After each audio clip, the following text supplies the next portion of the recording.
جناب نبی کریم صلی اللہ علیہ وسلم کی مبارک حدیث ہے، آپ صلی اللہ علیہ وسلم نے فرمایا کہ انسان کا اللہ تعالیٰ یک مرتبہ درجہ بلند کر دیں گے، اور انسان کہے گا کہ یا اللہ یہ اچانک میرا درجہ کیسے بلند ہو گیا؟ تو اللہ تعالیٰ اس کو فرمائیں گے کہ تیرے پیچھے فلاں بیٹے نے یا بیٹی نے تیرے لیے دعائے رحمت کی ہے، تیرے لیے دعائے مغفرت کی ہے، اس وجہ سے اللہ تعالیٰ نے تیرا درجہ بلند کر دیا ہے۔ تو اس کا ثواب مرحومین کو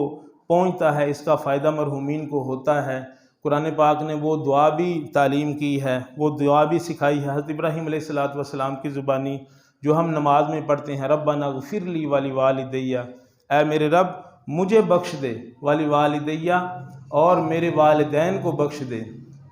وللمؤمنین یوم یقوم الحساب اور سارے ایمان والوں کو بخش دے، یوم یقوم الحساب جس دن حساب قائم ہوگا، جس دن قیامت قائم ہوگی۔ تو یہ ابراہیم علیہ السلام کی مبارک دعا ہے کہ جس کو ہم ہر نماز میں پڑھتے ہیں، والدین کے لیے، اپنے لیے دعا کرتے ہیں، والدین کے لیے دعا کرتے ہیں، اور تمام مسلمانوں کے لیے دعا کرتے ہیں۔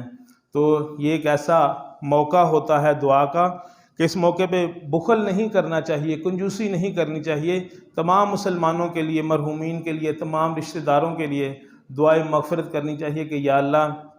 جتنے مسلمان بھی دنیا سے جا چکے ہیں، انتقال کر چکے ہیں، یا اللہ